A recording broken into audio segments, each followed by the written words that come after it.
이번 시간에는 GTK 포토샵 시험 전 설정 사항과 저장하고 전송하는 방법, 그리고 시험 중 일어날 수 있는 그 오류 대처 방법에 대해서 알아보도록 하겠습니다. 자, 일단 여러분들이 시험 전에 설정할 사항에 대해서 알아보면 시험 전 10분 전까지 입실 하셔야 되겠고요. 그리고 여러분들이 스스로 그 버전에 맞는 포토샵 프로그램을 실행을 해주세요. 그런 다음에 파일의 U를 여러분들이 하셔서 그 아래의 사항을 설정을 해 주셔야 되겠습니다. 일단 단위는 픽셀인지 본다. 기본적으로 여러분들이 센치나 밀리미터로 설정이 되어 있는 경우가 많습니다. 그것을 픽셀 단위로 일단 맞춰 주시고요. 해상도는 제시되어 있는 지시사항과 같이 72 ppi로 맞춰 주셔야 되겠습니다. 만약에 여러분들께서 모르고 300 ppi로 맞춰 놓고 작업을 하면 처음에는 잘 몰라요. 하지만 텍스트를 입력을 하는 순간 텍스트가 굉장히 커진다라는 걸 느끼실 거예요. 그러면 여러분들이 내가 300 ppi로 작업을 했구나 라는 걸 그때서야 아실 수 있기 때문에 처음에 파일에 new 하자마자 요 내용 픽셀인지 72 ppi인지 꼭 확인을 하셔야 되겠고요. 그리고 간혹 색상 모두가 CMYK로 되어 있는 경우가 있는데요. 꼭 RGB인지, 그리고 백그라운드 컨텐츠가 기본적으로 흰색이에요. 하지만 트랜스퍼런트라든지 또 전혀 다른 배경색으로 되어 있을 수가 있기 때문에 꼭 흰색인지 확인을 해주시면 되겠습니다. 그리고 이제 캔버스 같은 경우는 예시이기 때문에 그냥 600 곱하기 400 정도로 열고 시작을 하시면 되겠습니다. 자, 그런 다음에 새 캠퍼스가 열려졌으면 기본적으로 여러분들이 눈금자를 하나 꺼내세요. 우리가 가이드라인이라든지 꺼낼 수 있고, 또 여러분들께서 100픽셀씩 그리드를 그리는 경우가 있기 때문에 눈금자가 반드시 필요하겠습니다. 그런데 눈금자 컨트롤 R을 해서 꺼내면 상단의 단위가 센지일 경우가 많아요.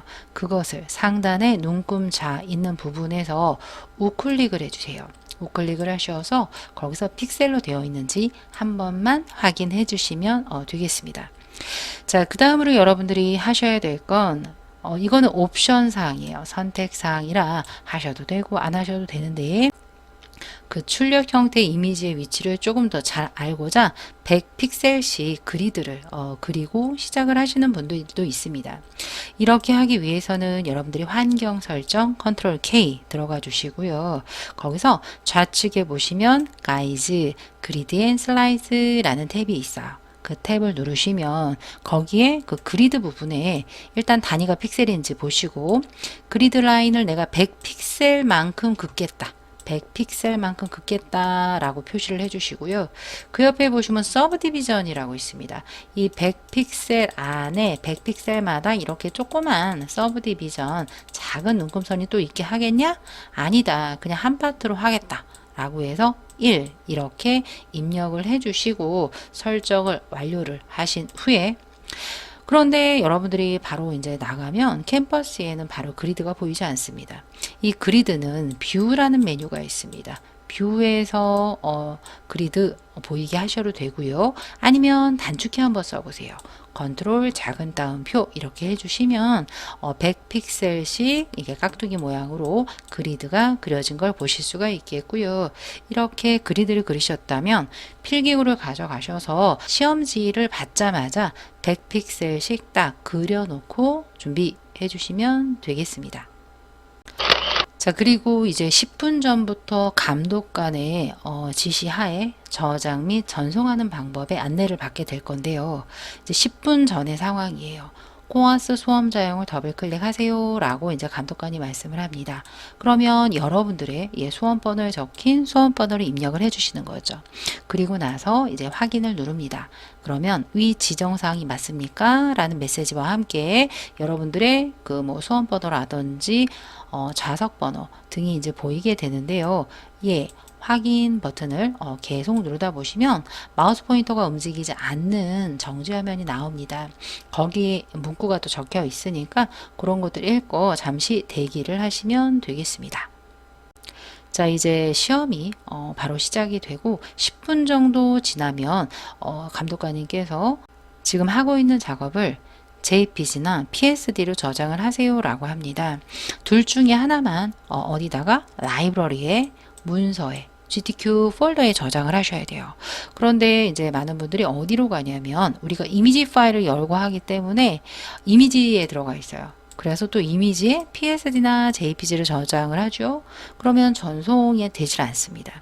반드시 여러분들이 라이브러리 문서 GTQ 안에다가 PSD 또는 JPG 하나 아무거나 저장을 해주세요.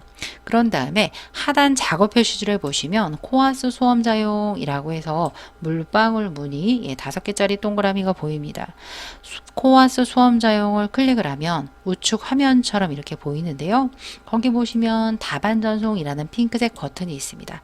이 단추를 꼭 하고 눌러주세요. 그런 후에 우측 같은 이제 창이 뜨는데요. 우리가 출력 형태에도 나와 있지만 1, 2, 3, 4번 문제가 있겠고요. 한 문제당 2개씩 하나 JPG, 하나 PSD 파일이 생성이 됩니다. 그래서 2 곱하기 4 해서 총 8개의 파일이 나타납니다. 물론 내가 1번에 PSD만 했다면 그것만 있음이에요. 나머지 다 없음이에요.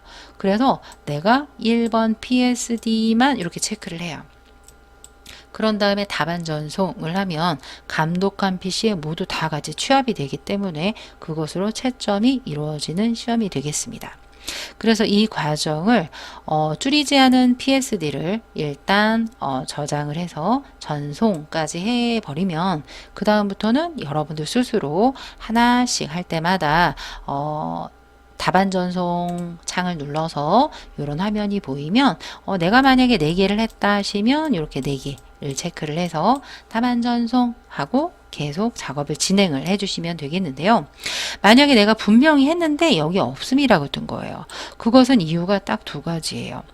경로가 잘못된 경로일 경우와 그리고 파일 이름이 또는 소원 번호가 틀린 경우가 되겠습니다. 이럴 경우에는 이 작은 창을 닫아주세요. 닫기 누르신 후에 여러분들이 포토샵에서 다른 이름으로 저장 또는 Save As 누른 후에 경로가 맞는지 파일 이름이 그 중에 소원 번호가 정확히 맞는지를 꼭 확인을 하신 후에 여러분들 스스로 저장과 전송 등을 계속 반복을 해주시면 되겠습니다. 여러 번 반복해도 되냐라고 이제 질문을 많이 해주시는데요. 몇 번을 하든 상관이 없어요. 최종 끝나기 직전까지 전송이 된 걸로 우리가 채점이 이루어지게 되겠습니다. 작업 중 수시로 저장 또는 전송은 여러분들이 계속 해주시면 된다라는 거죠. 자, 그리고 이번에는 우리가 시험 중에 일어날 수 있는 오류 몇 가지에 대해서 말씀드리도록 하겠습니다. 일단 CS6로 시험 보시는 분들은 우리가 간혹 쉐이프 모양이 공부했던 그 화면하고 좀 틀리다라고 하세요. 좌측 그림처럼 몇 개 없다라고 하십니다. 이것은 여러분들이 톱니바퀴 설정을 눌러서 하단에 보시면 모든 쉐이프 all 하셔서 append 추가 시켜 주셔야 돼요. 그래서 이거 같은 경우는 시험 전에 하셔도 되고요. 시험 중에 쉐입이 없다 하시면 바로 톱니바퀴가 보이기 때문에 눌러서 all 해주시면 되겠습니다. 이 경우는 지금 CS6의 방법이 되겠습니다. 그런데 이제 CC2020 이상은 조금 틀려졌어요. 어떻게 됐냐? 쉐입이 우리가 아는 것처럼 all shape 해서 한 군데에 다 있지 않습니다. 딱 들어가시면 이런 식으로 뭐 와일드 애니멀, 뭐 플라워, 보트 뭐 이런 식으로 되어 있어요. 우리가 시험에 제시된 쉐입이 없을 때는 처음에 어떻게 하셔야 되냐면 윈도우, 모든 패널을 윈도우에서 관리를 한다라고 하시면 되겠고요. 윈도우의 쉐입 이렇게 패널을 열어주세요. 좌측처럼 이런 패널이 열립니다. 그 상태에서 우측 상단에 목록 메뉴 있죠. 메뉴를 눌러 하단에 보시면 리가시 쉐입스의 모아가 있습니다. 이제 리가시라는 말은 예전 방식의 라는 뜻이에요. 그래서 예전 방식에 썼던 쉐입을 내가 꺼내겠다라고 추가를 시킨 후에 여러분들이 이제 좌측에 그 툴 패널에서 커스텀 쉐이프 툴을 누르고 상단 옵션 바 쉐입 누르시면 이제 여기에 리가시 쉐입스의 모아가 생겨요. 그 중에 또 2019도 있고 뭐 5일도 있어요. 어떤 거 눌러야 되냐? All legacy default shape을 누르시면 이 안에 오브젝트라든지 ornament라든지 등등이 쭉 폴더 형태로 나와 있기 때문에 폴더를 여는 게 조금 불편할 수 있지만 우리가 새롭게 2020 버전에서는 이렇게 열어야 된다라고 아시면 되겠습니다. 자, 이번에는 우리가 시험 중 오류 대처 방법 중에 또 많이 물어보시는 거예요. 쉐입을 그렸는데 색이 채워지지 않고 오른쪽처럼 패스인 상태로 자꾸 나와요 라고 합니다. 이 경우에는 왜 그러냐?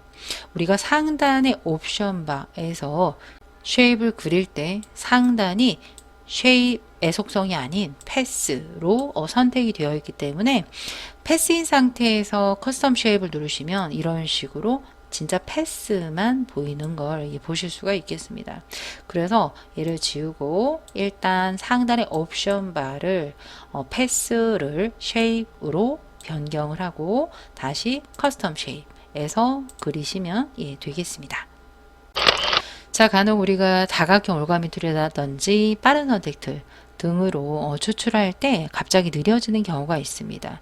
이거 같은 경우는 이제 많은 이미지를 꺼내놓고 작업을 할 때 컴퓨터가 다 틀리잖아요. 그렇기 때문에 갑자기 느려지는 경우가 있는데요. 이 경우에는 그 원 사이즈의 PSD를 일단 저장을 하세요. 빠르게 저장을 했다가 프로그램을 살짝 껐다가 바로 이어서 키셔서 다시 원 사이즈의 PSD를 열고 작업을 하시면 그 느렸던 게 조금 완화가 된다라고 아시면 되겠습니다. 또 우리가 시험 도중에 갑자기 한글 입력이 안 되는 경우가 있어요. 여러 가지 문제로서 대부분 프로그램에 충돌이 일어나서 그러는데요. 그러면 여러분들이 메모장을 키세요. 메모장을 킨다라고 해서 우리가 부정행위는 아닙니다. 메모장을 실행을 해서 거기다가 한글을 입력을 해요. 그 다음에 복사해서 포토샵에서 타입 툴을 누른 후에 빈 공간을 이렇게 클릭을 한 다음에 컨트롤 V 붙여넣기 하죠. 그럼 또 그 다음부터는 한글 입력이 또 자연스럽게 된다 라고 하시면 되겠고요. 만약에 이런 현상이 계속 일어난다 하시면 메모장을 아예 꺼내 놓고 시험을 보셔도 부정행위는 아니다 라고 말씀드릴 수 있겠습니다. 자, 이번에는 우리가 이미지를 캔버스로 가져왔어요. 600 곱하기 400 캔버스로 샥 가져왔는데 분명히 컬러로 내가 열은 것 같은데 분명히 그 원 이미지는 컬러였으나 가져왔더니 회색으로 다 변해버리는 거예요. 가져오는 족족 다 회색이에요. 특히나 글씨를 써도 빨간색으로 써도 회색으로 나타납니다. 이럴 경우에는 뭐가 문제냐? 색상 모드가 문제예요. 우리가 색상 모드를 RGB로 설정을 하고 시작을 해야 되는데 모르고 시험 중에 다른 단축키를 눌러 그레이스케일로 변하는 경우가 있습니다. 이거 같은 경우도 빠르게 대처할 수가 있어요. 어떻게? 우리가 메뉴 중에 이미지 메뉴에 보시면 모드라고 있습니다. 거기서 우리가 RGB를 누르시면 합칠 거냐 합치지 않을 거냐의 메시지가 있습니다. 합치지 않고 독립적인 레이어로 선택하겠다를 누르시면 그 다음부터 우리가 가져오는 이미지나 텍스트를 입력을 할 때 바로 컬러의 원 이미지의 색깔 그대로 가져올 수가 있겠습니다. 자, 이번에는 우리가 1, 2, 3, 4번 중에 3번 문제를 풀고 있었어요. 그런데 이렇게 보다 보니까 갑자기 2번 문제가 틀린 게 발견이 된 거예요. 그런데 우리는 이미 2번 문제는 꺼버렸어요. 그럼 껐다는 건 뭐냐면 PSD가 10분의 1로 작게 한 다음에 저장을 하고 껐다는 거죠. 그러면 이것을 다시 열어서 조그만 것을 이미지의 사이즈에서 10배로 늘리면 어떻게 될까요? 전부 깨져버립니다. 그러면 이런 거를 어떻게 해결을 해야 될까? 저 같은 경우는 1, 2, 3, 4 시험 끝나기 전까지 PSD는 끄지 마세요 라고 합니다. 그 작은 상태의 이미지 그대로 놔둬서 끄지 마시고 왜? 우리가 무언가 3번 하다가 2번에 틀린 걸 발견을 했어요. 2번을 딱 위에 탭을 누르시면 작은 이미지였죠. 이 상태에서 되돌릴 때는 껐다 키지 않았기 때문에 컨트롤 Z라고 해서 되돌리기 키 한 번만 눌러주시면 손상 없이 전 상태로 가기 때문에 다시 이어서 작업을 하고 저장하고 전송하시면 되겠습니다. 그래서 끝까지 1, 2, 3, 4번의 PSD는 끄지 말자 라고 하시면 되겠습니다. 자, 그리고 마지막으로 그 이외에 누르지 마셔야 될 또는 조심해서 눌러야 될 키가 세 가지가 있습니다. 첫 번째는 탭키인데요. 이 탭키는요, 그 툴박스, 좌측의 툴박스, 3단 옵션 바, 그리고 우측의 패널들이 사라집니다. 순간 나도 모르고 어떤 걸 눌렀는데 다 사라져 버렸어요. 그럼 어떻게 하냐? 다시 한번 눌러주시면 되겠습니다. 자, 그리고 캡슐화 키가 있는데요. 우리가 이제 캡슐화 키 같은 경우는 브러쉬의 크기를 알 수 있게끔 동그라미가 이렇게 생성이 됩니다. 그런데 캡슐화 키가 켜졌어요. 켜졌으면 동그라미의 크기를 알 수가 없고 계속 더하기 표시만 됩니다. 나는 브러쉬의 크기 등을 알아야 되는데 그럼 어떻게 하냐라고 난감해 하시는 분들이 많은데요. 그럴 때는 캡슐화 키가 눌려 있어서 그래요. 그래서 다시 한번 캡슐화 키를 눌러주세요. 그러면 브러쉬가 뭐 이만큼 커졌다. 내 눈의 육안상 브러쉬의 크기가 보인다. 라고 하시면 되겠습니다. 자, 마지막으로 여러분들이 조심해서 단축키를 누를 때 F키를 누르시는 분들이 많습니다. 나도 모르게 그렇게 가는 거죠. 그러면 어떤 모드가 되냐? 풀스크린 모드라고 해서 전체 화면으로 바뀌게 되는 키인데 이걸 여러분들이 아시고 누르는 거랑 모르고 누르는 거랑 틀립니다. F를 한 번 누르죠? 그럼 위에 탭에 제목이 안 보여요. 예. 또 한 번 누르죠? 다 안 보여요. 탭과 옵션 바와 패널들이 안 보여요. 그럼 어떻게 하냐? 끝까지 누르세요. 제목이 나올 때까지 F키를 누르시면 언젠가는 탭에 포토샵에 제목이 보인다 라고 하시면 되겠습니다. 그래서 이 세 가지는 여러분들이 시험 중에 조심해서 누르셔야 되는 키다 라고 말씀드리고 싶습니다. 조금이라도 도움이 되셨길 바라며 시험 잘 보셔서 모두 합격하시길 바라겠습니다. 감사합니다.